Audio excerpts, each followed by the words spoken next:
I can't believe it. I cannot believe it. There is huge news coming out of Liverpool. It is on. Liverpool are going to sell Luis Diaz. Now, what does this mean? It's all very well saying that this sale is going to happen, and of course, it is going to happen. But what we need to do is be slightly smarter and try and understand what can we understand about this manoeuvre. Why are Liverpool doing it? Why are Liverpool allowing a player as talented, a player as dazzling, a player as brilliant as Luis Diaz to leave? Because I think the first thing that we need to do is acknowledge quite how good Luis Diaz is. Like, Luis Diaz is undoubtedly one of the best players in the league. He's one of the best players in the world in his position. That is how good he is. I genuinely mean that. I feel like if Luis Diaz played at a different team, or if Mohamed Salah didn't have that dazzling season that he had last year. Like, Mohamed Salah has actually had a twin peak, hasn't he?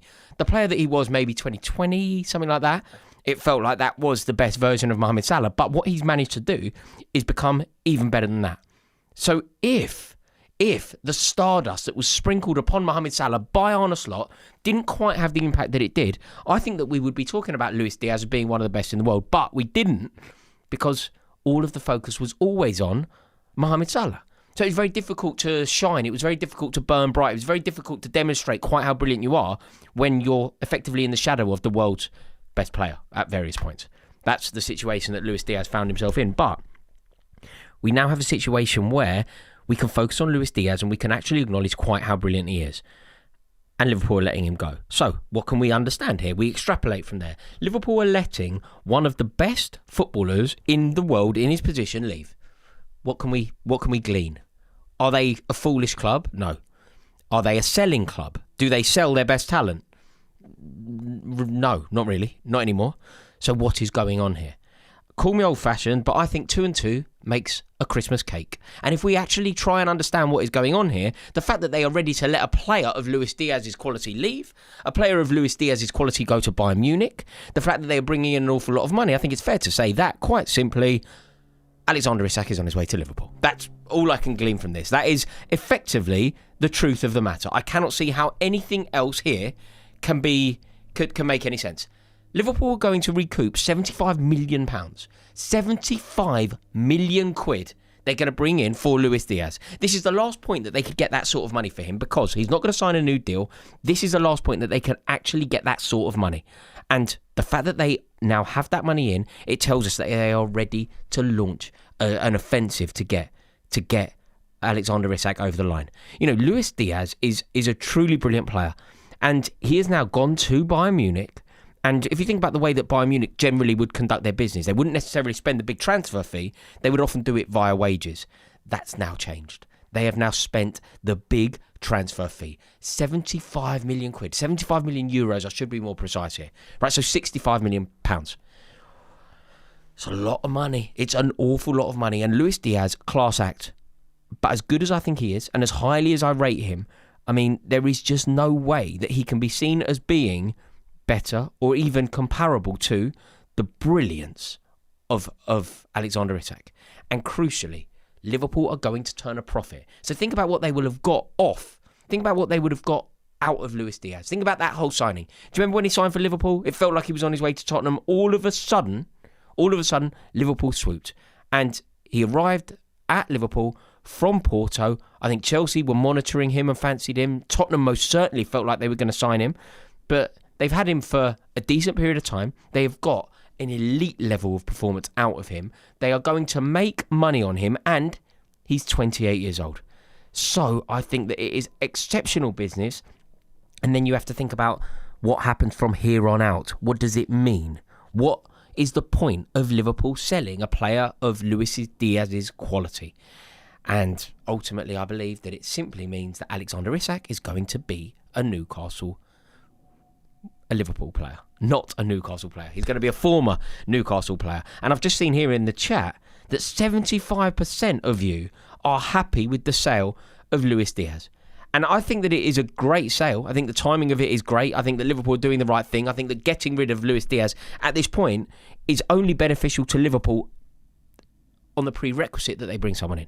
They have to sign a player like Alexander Isak. There is no way that Liverpool can go into the new season without Diaz and not bringing in Isak and thinking that they've got stronger. I think it would be, they've already had a great window, but something has to change. I guess there is a chance that it won't necessarily be Isak. I believe it will be. For the record, I believe it will be. Everywhere I'm going at the moment, and I'm very fortunate that, I work at TalkSport. I talk to people who are very in the know in football. There's a lot of people with a lot of friends in very high places. Everything I'm hearing, nothing is guaranteed, of course, but everything that I'm hearing is Alexander Isak will be a Liverpool player. It's almost accepted by everyone at Liverpool that this is going to be tough. This is going to be drawn out. This is going to be painful. This is going to be protracted. It's almost accepted that Newcastle are going to do everything to stand in their way. But ultimately, it feels like the learned knowledge, the general consensus is that at the end of this transfer window, even if it's gone awful, even if Alexander Isak has had to go on strike, even if he has had to put in a transfer request, even if he has had to fall out with Eddie Howe and the chairman of Newcastle United, he will be a Liverpool player. And what does that mean for the league? I mean, Liverpool have got this done early, and I think this is very important as well. The fact that they've got it done early, let's pretend that the Isak deal gets so complex and Newcastle decide to make a statement and they do not sell their player. They would rather let the player rot in the reserves or train with the kids rather than sell their player. And to be totally honest with you, I kind of feel like they should do that. But from a Liverpool perspective, it almost wouldn't matter. Because you know what the safety net will be? The safety net will be they'll go to Real Madrid and they'll get Rodrigo, who's an elite level footballer. He's not Isak. He doesn't bring the same qualities of Isak. He's not Premier League proven. He doesn't play in the same position. He isn't the marquee signing Alexander Isak. But they will go and get Rodrigo. So there is no doubt that there will be an elevation of this front line. But to me, the money that's coming in, the guarantee that it will give Liverpool in terms of throwing their weight around with regard to PSR, this happens. It really does happen. From a Newcastle perspective, I think it's important to analyse it from both sides. I think that Newcastle should do everything to stand in the way of the player. I think that they should almost take a stand here and not sell. They should do everything that they can to not allow him to leave because of the statement that it makes. Like, if you sell your best players, you are a selling club. If you sell your best players, you're not a serious football club. And almost a statement that would be made by Newcastle saying no. Tottenham have done it year after year, haven't they? They will not sell. I don't think that that's going to work. I think that Liverpool have the power and the cachet to get this over the line. I think Alexander Isak's open admiration of Liverpool, we'll call it, means that this one will get over the line. But if you are a Newcastle fan, this just has to be a sickener. It really does. Like everything that you've been building. Alexander Isak, the jewel in the crown, has been poached. And you can now see that the writing is on the wall. Anyone who has got any interest in this story is now trying to see a world. How do Liverpool make this work? How do Liverpool connect the dots to get Alexander Isak to Anfield? And all of a sudden, it's not even difficult to see the pathway. They need to bring in some money. They need to free up some area in the squad. They need to open up a position. They need to get rid of some players. And Luis Diaz has gone already. If you work out how does this deal happen, you go, right, there are 5 steps to getting Alexander Isak to Liverpool. The first one is finding a suitor that is ready to pay big money for Luis Diaz. And if you're a Newcastle fan, you go, oh, well, hopefully Luis Diaz asked for too many ways, don't find a move, maybe the deal doesn't come in, maybe Bayern Munich sign someone else, maybe they ultimately can't get rid of Luis Diaz. They're stuck with him. Therefore, they can't free up a place in their squad, they don't free up the funds, whatever. It's done. It's done. It's day one. It's done on day one. This is why Liverpool and the way that they conduct their business is mind-blowingly brilliant and efficient. Day one, they get Luis Diaz out the door. So one stumbling block is over. Day two, I guess we'll have to start talking about Darwin Núñez. Do they bring in the money that they need to bring in for Darwin Núñez? Do they free up Darwin Núñez's position in the squad? Do they ultimately allow Darwin Núñez to leave and bring in the money that they want to bring in for that player? But the answer is ultimately yes. Into the super chat we must go. E-I-E-I-E-I-O. And it's Ryan who says, hi Rory, this still just shows how effective we are run as a football club. The thing that will worry me is our centre-back depth. Not good enough. Do you know what, Ryan, though? Okay, let's talk about that. Everything that you've seen about Liverpool, the way that they've conducted themselves, the way that they've handled themselves throughout this entire window, what on earth are you worried about? If I were a Liverpool fan, honestly, I would just be like this. I'd light up a Monte Cristo cigar. I'd have a drop of whiskey on the go rather than a green tea, and I would just be sitting there enjoying it. Any minute now, you know what's going to happen? Any minute now, like that. You know what we're going to do? We're going to pick up the newspaper, and the back page is going to say, Liverpool bid £125 million for Alexander Isak. That is going to happen. Like, that is on the cards. Whether it happens now, whether it happens in the next hour, whether it happens tomorrow, whether it happens in a week's time, you know that is going to happen. So Liverpool can sit back. So with regard to the issue of centre-half, it's a charming cup of green tea too. But with regard to the centre-half issue, I concede, and I do agree with you. I can't say my eye drive me mad. I do agree with you that you do need cover at centre-half. I think that you need an elevation there. Obviously, you've already sold players from that position. And yeah, I think that you do need some depth at centre-half. Do you genuinely, if you're a Liverpool fan, any Liverpool fan watching this, let me know in the comments now, do you actually have any doubt that you will bring in the cover? Like, I think it's fairly easy to say this with almost a guarantee. Mark Gahey will be a Liverpool player come the end of the window. I don't think that's controversial. I don't think it's particularly optimistic. I don't think it's particularly difficult to see happening. I just feel like that will happen. Whether it happens today, tomorrow, whether the focus is going to be on getting Alexander Isak over the line, whether the focus is going to be on getting Darwin Núñez out the door, whatever the focus ends up being on, I don't think it's at all particularly difficult to say that Mark Gahey will be a Liverpool player. And do you know why? Because Mark Gahey will obviously want to be a Liverpool player. And do you know why I can say that with such assurance? Do you know how I know that to be fact? Despite the fact that, sadly, I'm not friends with Mark Gahey. I have no friendship or I've never met Mark Gahey. Do you know how I can tell you a guarantee that Mark Gahey is desperate for the move? Because he's a professional footballer who is striving to be the very best. He's intelligent. If you listen to him talk about football, he's clearly a very wise and astute man. So it's obvious that he wants to join the champions. It's obvious that he wants to play for Liverpool. I don't mean this in a disrespectful way to Crystal Palace. He's been a loyal servant to them. Probably one of their best ever players.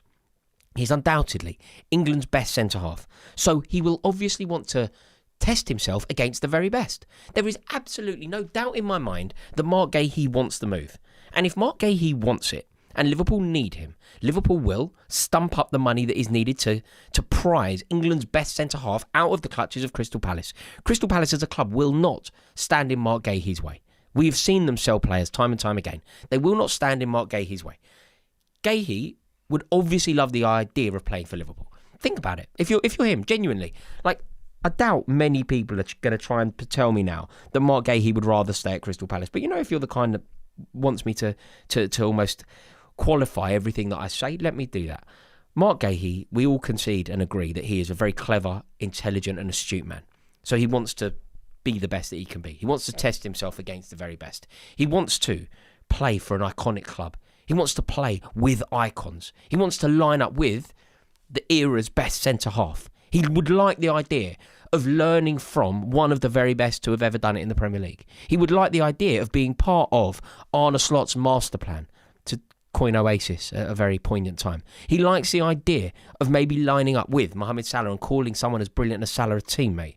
And then he would like the idea of playing in the Champions League. We've seen him do it for England at the highest stage. He was England's best player in the Euros last year. He is now ready to test himself against Europe's best. He isn't a Conference League player. Of course he is not a Conference League player. Mark Gahey is England's best centre-half.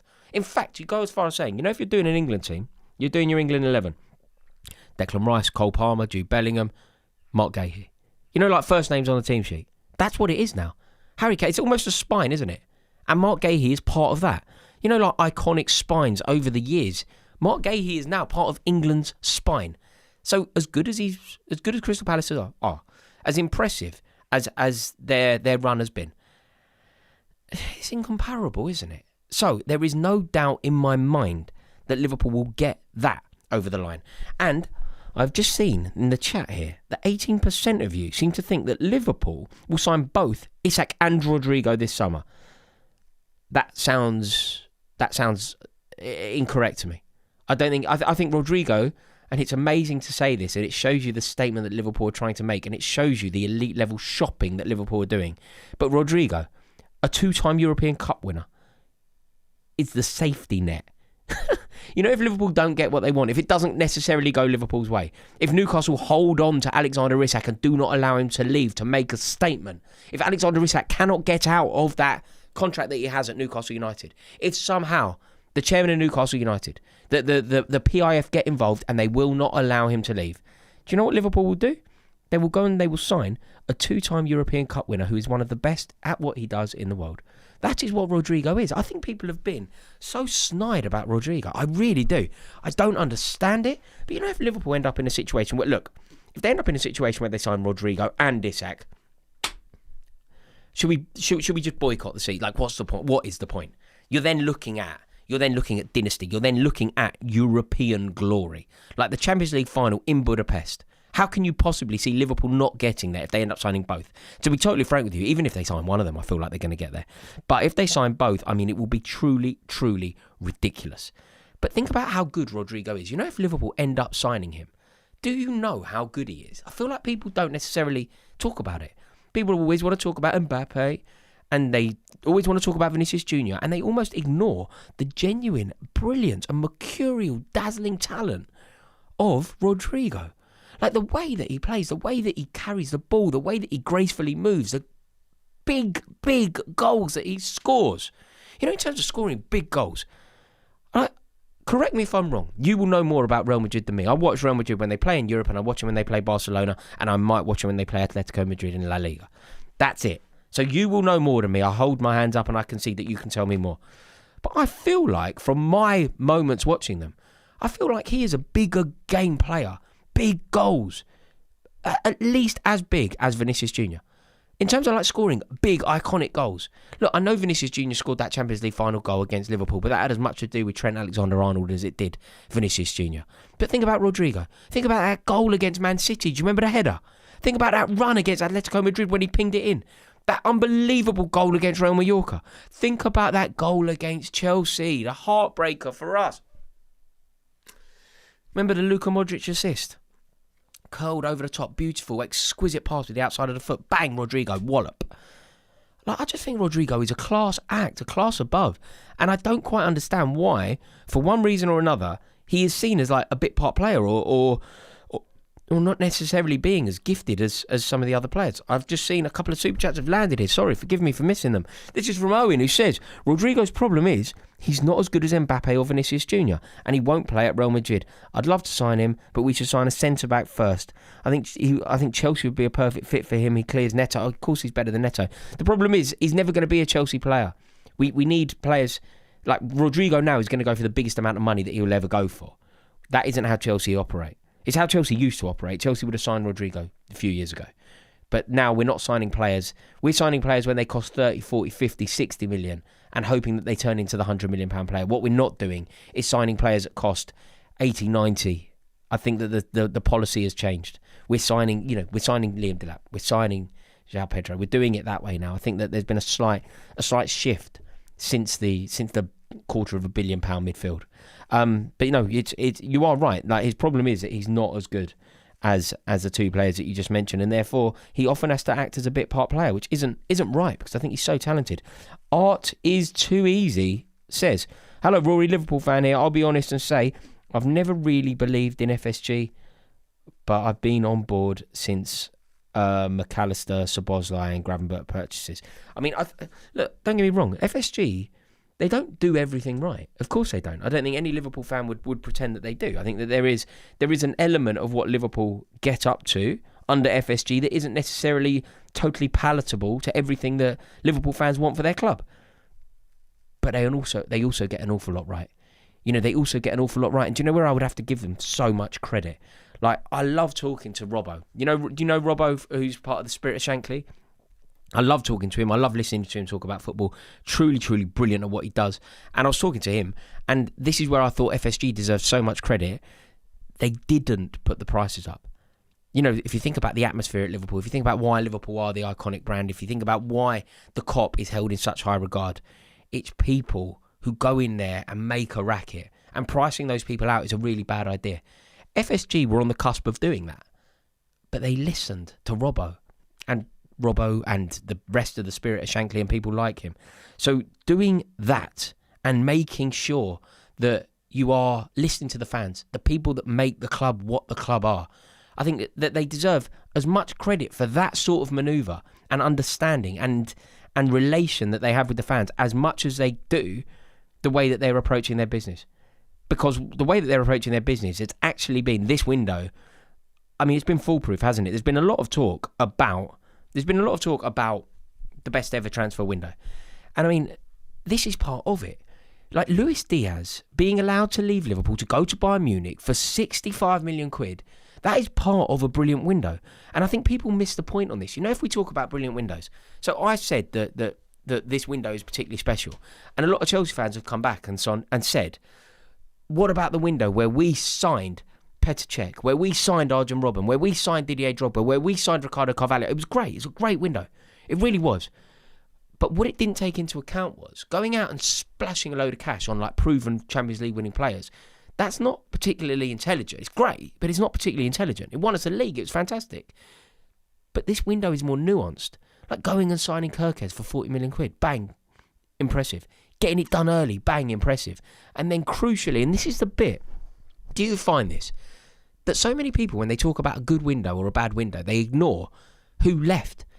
The revolving door is so important. Do you know how Manchester United could have a great window this year? Do you know what would make Manchester United's window spectacular? Selling Luke Shaw, selling Andre Onana, selling Rasmus Højlund, selling Manuel Ugarte, selling maybe Mason Mount. That would make it a great window. But people don't see it like that, do they? They go, Man United will have a great window if they sign Mbappe. No, it isn't about that. It's about letting players leave at the right time for the right money, to elevate your squad, to bring in the money that you need, to create room in the squad, to keep it moving, to keep it fresh, to keep it invigorated, to keep it believing. And that is what Liverpool are doing so well. And I feel like people just don't acknowledge that part of the window. Are Liverpool having a good window? People go, yeah, Florian Wirtz. And that's true. But it's also, getting 65 million quid for Luis Diaz early in the window, selling him abroad, not to a rival. Big manoeuvre. And ultimately, that is why I feel that this Liverpool deal, I'm going into the chat here, I need to see if people agree with me, because I feel like that is a part of a window that is just weirdly overlooked, like totally overlooked. People are saying that they don't need a Rodrigo. I mean, do you know what I would argue with regard to don't need Rodrigo? I would almost argue like everyone needs Rodrigo. Like literally everybody needs Rodrigo. And if Luis Diaz, a player of that quality, who has now left Liverpool, like Liverpool are on pre-season in Tokyo, aren't they? I mean, Luis Diaz is no longer there. It's looking like he is going to now sign a 4-year contract with an option for a further 12 months. And if Liverpool get the money that they hope to get, I mean, this is going to be massive for what they are hoping to achieve. This genuinely is going to be massive for what they are hoping to achieve. You know, on one level, I think Liverpool were thinking that they didn't necessarily want to sell Diaz, but market opportunities are cropping up. Getting in that kind of money for him now is so impressive. And then crucially, how they can redeploy that money, how they can spend that money, the profit that they have turned. Like Luis Diaz, he only cost £39 million. They've had him. They've had the best out of him. They've had his peak years, probably. And they've turned a profit on him. They've turned a profit on him, which really is so impressive. And I think that Arne Slot isn't really losing sleep about whether or not they keep him. You know, what have they spent so far, Liverpool? About 300 million quid, haven't they? They've signed Wirtz, Frimpong, Kirkes, Ekitike, and the keeper, the Georgia Mamardashvili. 300 million quid. All of a sudden, a £65 million back. And I know that they aren't exactly dancing to the tune of PSR because of clever and shrewd business approach. But it's still a great statement, isn't it? You know, and bringing in that money, there was a little bit of money brought in for Alexander-Arnold, obviously, for the Club World Cup thing. There was more money brought in for Kwanzaa, Kelleher. I mean, it really is going well. And now all they need to do is make sure that they get big money for Darwin Núñez.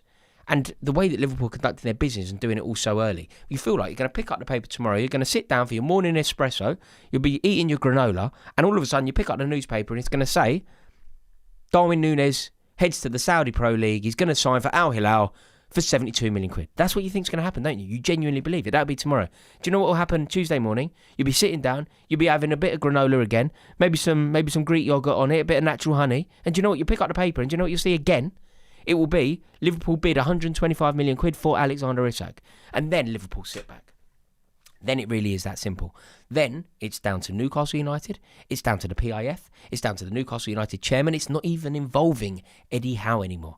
Liverpool just sit back and potentially watch the player roll in. Maybe they have to negotiate a bit more, maybe they don't. And that's not even the only one. Like, the day after that then, we'll sit down and Harvey Elliott will have signed for West Ham United, again for big money. Like, it really is happening. Liverpool seem to be on the front foot. They seem to be doing everything so well. They seem to be making all the right noises. And ultimately, they are now simply one centre-half away. Because it's been a slightly problem position. Like, remember, they were linked last year, Liverpool, with Levi Colwill. They didn't get him. I think at one point they were linked with Lenny Yoro. You know, Real Madrid, Liverpool were both linked with Lenny Yoro before he went to Man United. They didn't get him. That Dean Howson obviously chose Real Madrid. One centre-half, though, and of the players that I've just said, I think Mark Gahey is better than all of them. Like, I really do. I think Mark Gahey is class. So, basically, if they can now go and get Mark Gahey, and the fact that Gahey has entered the final year of his contract, and he's very unlikely to sign an extension, and if he knows Liverpool are sniffing around him, he will not sign an extension.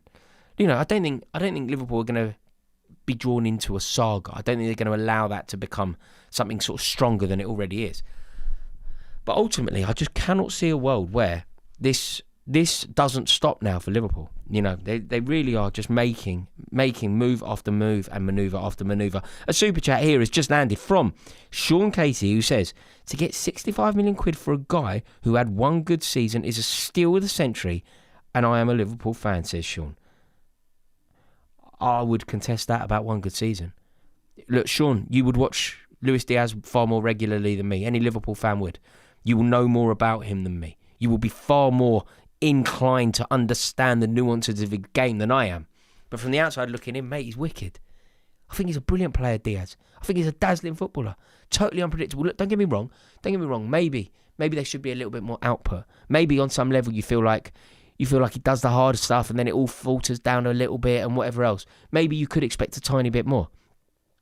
But I disagree with you. I think he's a wicked player. I really do. I think Bayern Munich are making a great signing. Like, imagine what Bayern Munich are going to look like next year.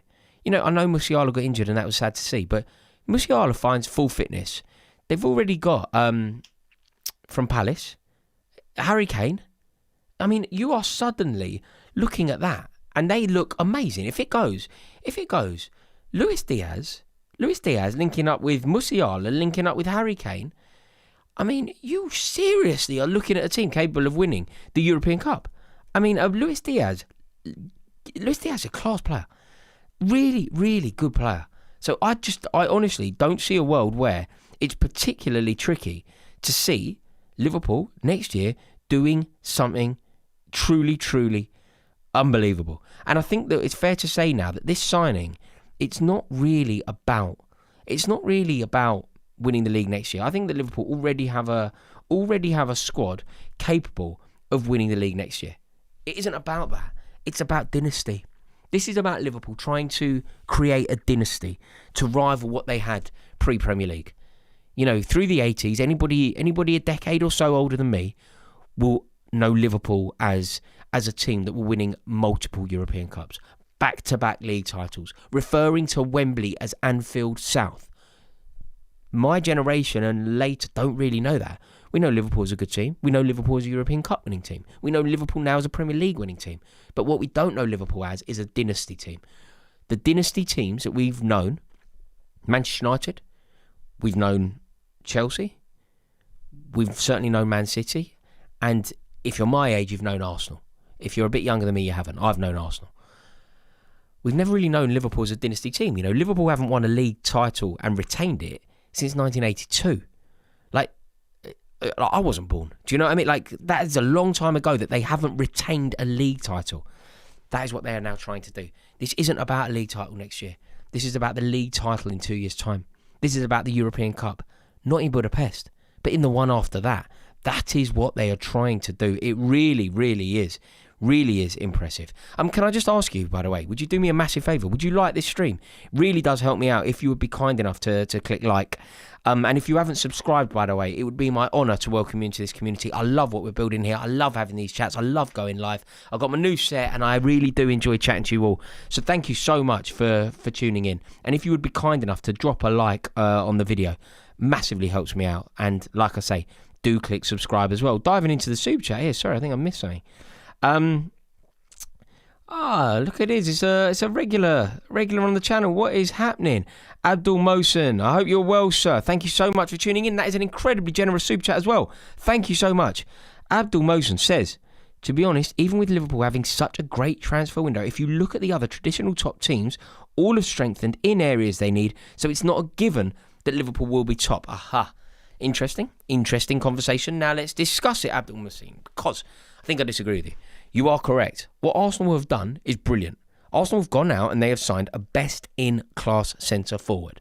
They've already brought in, a European Cup, a European Championship winning midfielder. And if they can now marry up those two elite-level signings with a player like Eberechi Eze, I think that they are going to be contenders. But the reason I would say that Liverpool are front-runners is because Liverpool were already the best team in the league. They already won the league at a canter. They already had the league won by when? When would an Arsenal fan concede it? February? March? It was done. It was in the bag. They won the league at a canter without having to ever really hit fifth gear. So if you are that much bigger than your rivals, they need to catch you. And I don't think anyone has had a better window than Liverpool. Even if you think someone has.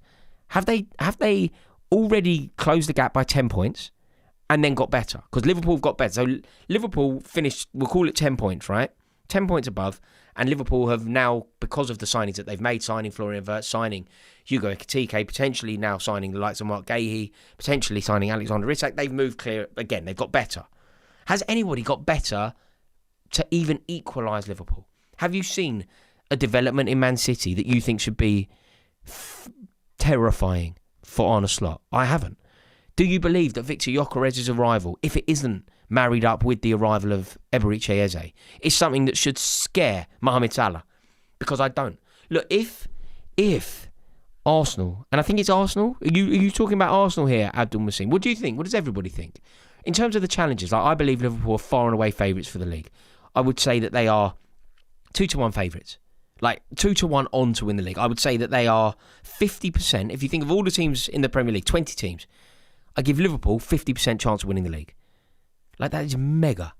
Off the back of that, I would give Arsenal 20% chance. So, do you see what I mean? Do you see what I mean? It's more than double in Liverpool's favour, in my opinion. And I'm saying Arsenal second with 20%. Do you agree with me that Arsenal's second? Do you think that it is actually Arsenal that are second here? Abdul Mohsen, another super chat here, has said, also interested in your thoughts. If Liverpool get Isak, what happens to Ekitike? How do they fit everyone in, including Gakpo, into the team? Mate, that's the easy part. That's the easy part. You know when we talk about somehow getting players in, like, you know, back in the day when England had a really gifted midfield, and you got Beckham, Lampard, Scholes, Gerrard, Carrick. Okay, forget Beckham. You go Lampard, Gerrard, Scholes. How do you all get them in the same team? It can't work. You're like, don't be so stupid. Stop pretending that having an abundance of world-class footballers is a problem. The best manager in that era was Jose Mourinho. Jose Mourinho did everything that he possibly could to somehow sign Steven Gerrard for Liverpool, from Liverpool for Chelsea. So Jose Mourinho had Lampard, and twice he broke his neck to try and sign Steven Gerrard. So the best manager in the world at the time believed that he could play the two together. When you got idiot England managers going, they don't play together. Idiots like Steve McLaren, they don't work. We can never get these two players in the same team. We can never accommodate a brilliant player like Paul Scholes into a team with Lampard and Gerrard, you Burke. Having good players at your disposal is a dream for a good manager. I guarantee you this. I don't know would be the truthful answer here, Abdul Mohsen. I don't know. But I'll have a stab at it. But I guarantee you this. I'm going to have a stab at it. But I guarantee you this. A beautiful mind like Arne Slot's, a tactician, a man that breathes and is football. He is football personified. He already knows. He already knows the answer. So I'll give you my thoughts. Alexander Isak signs. He plays through the middle. Maybe you have a situation where Ekitike plays out wide in Luis Diaz's position. Florian Wirtz plays behind in the Szoboszlai role, and out wide you obviously have Mohamed Salah. There's one front four. There's another way what we have seen in the brilliance of Arne Slot is we've seen him change formation 4 times in a game. You've seen Liverpool play 3 at the back, 4 at the back. It all changes immediately, right? So what will happen is Liverpool play the formation that I just said with the 4, and it isn't working. Liverpool go 1-0 down. They go 1-0 down at home. They go 1-0 down at home. They're really struggling against Leeds United, right? It's 20 minutes gone, they're 1-0 down. Whoa, what are we going to do? No problem. He manoeuvres, he sees a chink in the armour of Leeds United, and suddenly, bang, 2 up front. Hugo Ekitike played in a 2 up front for Frankfurt with Omar Marmoush. So suddenly you're going to have a 4-4-2. And you'll have a supporting cast of Florian Wirtz playing, helping that happen. Suddenly it will go into a 4-3-3 again. And maybe on certain occasions it will be Alexander Isak who drifts wide. Ekitike goes through the middle. Keep the opposition fullbacks not really knowing who they're meant to mark. Do they follow the man they're meant to mark? Do they stay and defend zonally? I guarantee you this. Us looking at it and going, how does Cody Gakpo fit into this team? Let me tell you how he fits into this team. Liverpool next season, if it goes as we expect it to go, Liverpool next season will play how many games? 64. 60 games. If Liverpool play 60 games, there will be many a rotation. Mohamed Salah will go to AFCON, miss 5 games, 6 games? There will be injuries, suspensions that we cannot now predict. And I guarantee you that having a squad where you and I, before the season starts, before a ball is kicked, where you and I cannot quite deduce how Arne Slot will make this work, he already knows. It's the difference between us as fans and him as a gaffer. He knows. There's no way that you try and sign Ekitike and Isak if you don't believe it can work. There's no way that you allow Luis Diaz to leave if you don't know that you're bringing in somebody like Rodrigo or Isak. Like, this is just what it is. It's a guarantee that he already knows how it's going to work out. It's easy in the super chat here. Says, Isak plus 2 centre-halves, plus a backup central midfielder, and we're set for the next 3 years. I think rather take that than Isak and Rodrigo. I don't want to deal with Real Madrid, to be honest. Listen, sir, whatever your reservations about dealing with Real Madrid, whatever your reservations about Rodrigo, when a player like Rodrigo comes up, even if you don't think you need him, you need him. Everybody needs a 2-time European Cup winner who still has so much to give. Liverpool are a better team with Rodrigo in it. Alexander Isak is a better player with Rodrigo around. Hugo Ekitike is a better player with Rodrigo around. Arne Slot is a better manager with Rodrigo around. Do you need him? No, I don't think you need him. But do you want him? Yeah, of course you do. Because he's a brilliant, brilliant player. Mike Dash, a Liverpool fan, says, just fleeced Bayern for 110 million in 4 years. Check, please. Oh, of course, the Sadio Mane one. I mean, I don't think you fleeced them on either. I rated Mane very high. I know it didn't work out, but this doesn't feel like a Torres-Chelsea situation to me. And also, in Luis Diaz, I appreciate that you don't need him anymore, but he's still a brilliant player. Like Bayern Munich are going to be over the moon. Sometimes, it's very rare that this happens, but sometimes in transfers, you get the rare situation where everyone's a winner. And this could be that example. I think Luis Diaz is a winner because Bayern Munich pay huge wages. He's going to get that big move that he wants. He's going to be a guaranteed starter, which he wouldn't be at Liverpool, and I think he needs a new challenge. So Luis Diaz is happy. I think Liverpool are really happy as well. They got 65 million quid. They made a profit on a player that they got some brilliant, brilliant games out of. They're going to reinvest that money. Liverpool are happy. And Bayern Munich have spent that money on a brilliant player that makes them a far, far more daunting proposition. Bayern Munich, if you're a Bayern Munich fan and you're looking at bringing in Luis Diaz, you're over the moon with that. You're looking at their front line. It's a great front line. So yeah, I think that this is one of those weird transfers where everyone is happy, Mike. Nathaniel in the Super Chat says, Rory, how far are Chelsea from challenging? If Prime Lampard joined your current squad, would you be favourites? Love from Ireland. Favourites probably not, but a Prime Lampard in this team. I mean, a Prime Lampard in any team, it changes everything. 30 goals. It's 30 goals. How many points is he worth? How many extra points do you have when you have a 30-goal guaranteed midfielder in all comps? I mean, I don't think that we're quite there because... Do you agree with this? Does everybody agree with this, right? I think overall to win the league next season, you're going to need approximately 95 points. 95 points. However good this Chelsea team are, I don't think that we're ready to to do the 95 point. I just don't think we've got 95 points in us. I think we're a good team. I think that we could be, if the title, if it all goes a bit wrong for everyone, and somehow to win the league, it becomes more of a 80, 85, 84 point tally. Then I think Chelsea are in a title race. But I just feel like we're going to be 10 points short of that potential tally. No, I was dreaming there.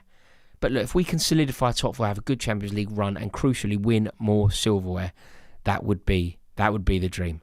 That would be the dream. Thank you very much, Nathaniel. Leandros says, everyone over-talking Liverpool capitalised on City. Everyone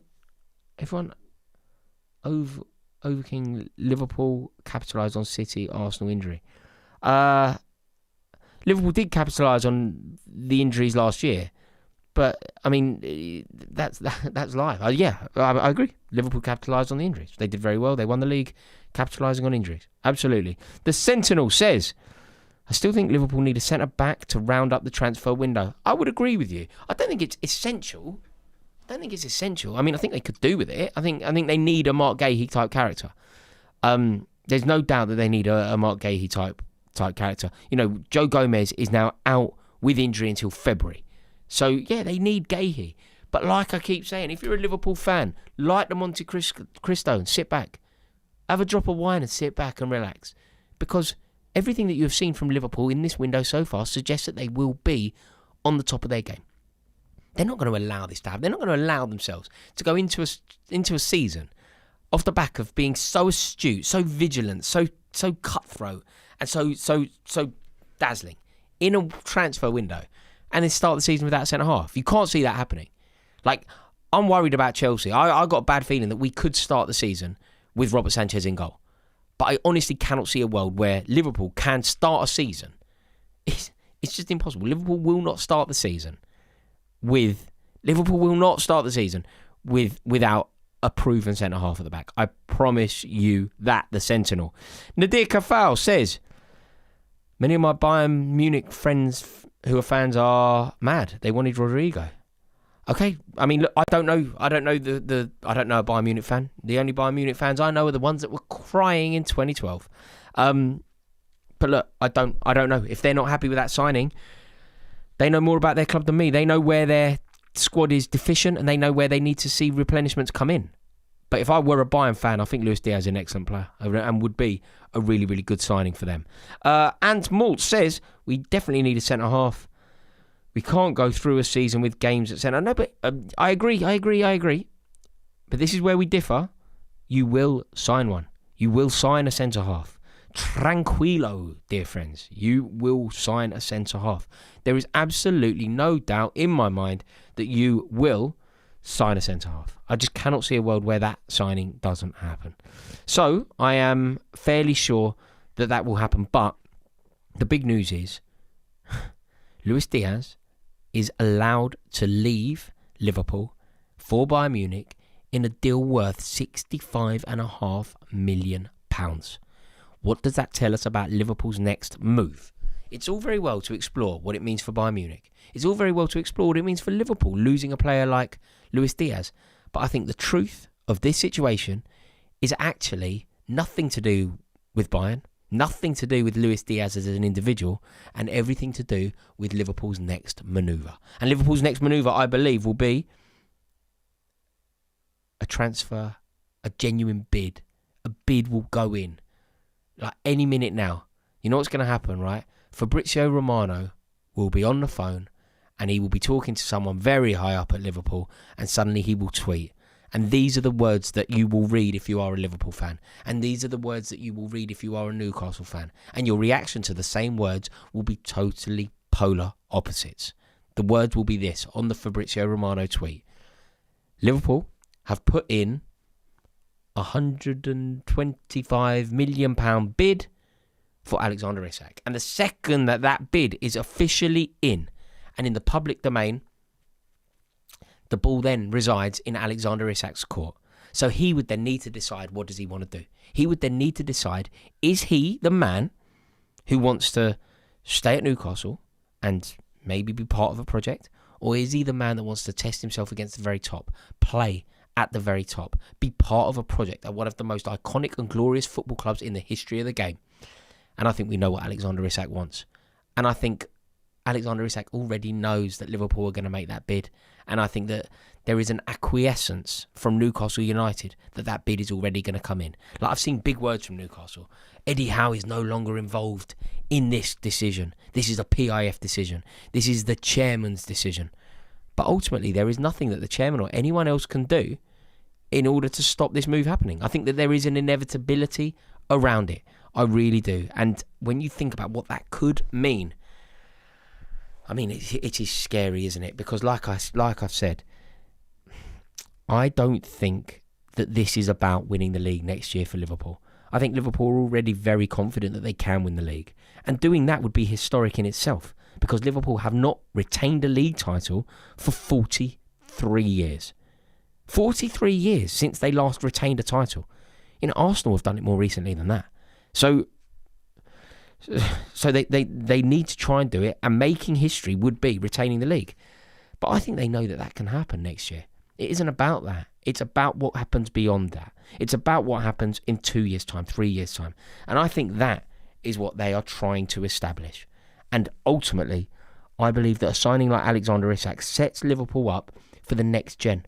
You know how we are currently witnessing Pep Guardiola create a Pep, 4.0? This is now what Liverpool are thinking, because Mohamed Salah cannot play at this level forever. Virgil van Dijk cannot play at this level forever. So do you know what's so important? You set the standards high, and you make sure that everybody coming in knows about those standards. Continuity. So you bring in Isak now to learn from Salah. And he isn't only learning how to play the game, he's learning how to conduct himself as a Liverpool player. It's a very particular role, playing as a Liverpool player.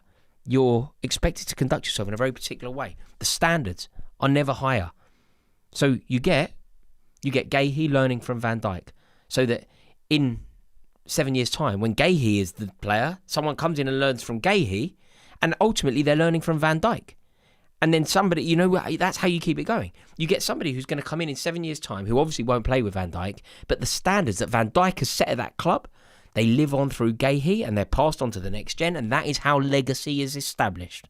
Somebody will come in and play for Liverpool in 7 years' time, and ultimately, via the conduit of Alexander Isak, they will play with Mohamed Salah, because Salah will teach Isak the standards of Liverpool and what is expected of you as a Liverpool player. That person will learn from Isak, and who learned from Salah, and that is how dynasty and legacy are created. And I think that is what Liverpool are trying to do here. A super chat has just landed. It's from Tommy Barker, who says, when you're on the radio and YouTube, it's often the same old lines. But I tell you what, I love it, mate. Proper old school football chat never gets boring. You're very kind, mate. You're very sort of kind, in fact. There's a bit of a dig, in fact. What am I talking about? Kind.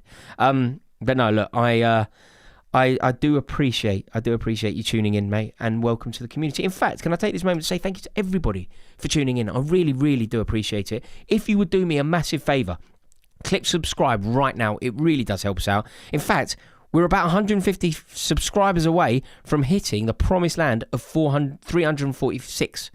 So if there's 150, that's too optimistic. What am I talking about? That's too optimistic. You're not going to get 150. But if anyone is watching who isn't subscribed, would consider clicking that subscriber button. It really does help me out, and it would be my honour to welcome you into this community. Thank you very much. Oh, and by the way, could we hit 1,000 likes? Again, we're about 150 away. So if those same 150 that subscribe click like, I'm living the dream. I'm going to the land of milk and honey. But thank you so much to everybody for tuning in. I love what we're building here. I really do. I love going live like this. It's so exciting. In fact, when you do click subscribe, put a little bell on so that when I do go live, you'll get a nudge. I've missed a super chat as well, by the way. This is from Luke, who says, who do you think starts left wing for Arsenal without Eze? Martinelli isn't that guy. Trossard can't start. Surely haven't signed Madueke. Surely they've signed Madueke as a backup. 50 million quid. I think that you're going to sign someone, to be totally honest with you, and I think that you're going to sign Eberechi Eze. Eze obviously wants to play for Arsenal. Obviously desperate to play for Arsenal. And you think about who Eze is. He's a glorious footballer, isn't he? A beautiful footballer. One of the best at what he does. You know, if you were to ask a question, it's a very arbitrary question. But you know, in terms of what footballer do you like watching the most at the moment? Who's the most pleasing on the eye? You know, over the years, maybe you'd have said Eden Hazard. Maybe you would have said Arjen Robben. There are some players that are just beautiful to watch. I always found Wayne Rooney, just like the movement, the drop of the shoulder, the pace, the execution. I've always found him like captivating. Like, you know, if you ever go to the theatre and you're watching, somebody catches your eye, you can't take your eyes off them. You know, if you go to the football, someone catches your eye, you can't take your eyes off them. I honestly believe that Eberechi Eze is that player currently. So I honestly do believe that Eberechi Eze is ready to test himself at the very top. He did the business for England. He won Crystal Palace their first ever trophy. And what a way to say goodbye to the club. To be honest with you, mate, Luke, I believe that he will be a Arsenal player. So you're right. It can't be Martinelli. He's not good enough. Trossard, I think, can do a job for the club, but not as a regular starter. I don't think it can be Madueke, particularly not on that wing. And therefore, if we think it, and everybody here agrees, surely that is what Mikel Arteta thinks. So I think that you will sign someone. Thank you to everyone for tuning in. I have loved this. I have to let you know, by the way, an exclusive. We are releasing our first exclusive members video today. There is a video going out exclusively and only for members, trying to really build this community. So if anyone wants to join, become a member and you will see that video go up today. It's a good one as well. I've done it already. It's a really, really good one. So if you want to join, if you want to be part of the community, none of the other content's going to change. Everything's going to stay the same on the channel, but we're just creating a members community as well for the people that are part of something. So if you want to do that, please consider joining. It would be an honour to welcome you in. As I say, do click subscribe. Oh, by the way, loads of you did click subscribe. Thank you so much. Oh, wow, we're only 60 away from the 346. Amazing. You are icons. Love what we're building here. And thank you so much. The day, again, belongs to Liverpool. Luis Diaz has been allowed to leave Liverpool, and Liverpool have recouped 65.5 million quid from Bayern Munich. What does that mean? I think it could have big ramifications, particularly regarding Alexander Isak. We'll be back to talk about it all very soon. I look forward to seeing you then. In a bit. Ta-da.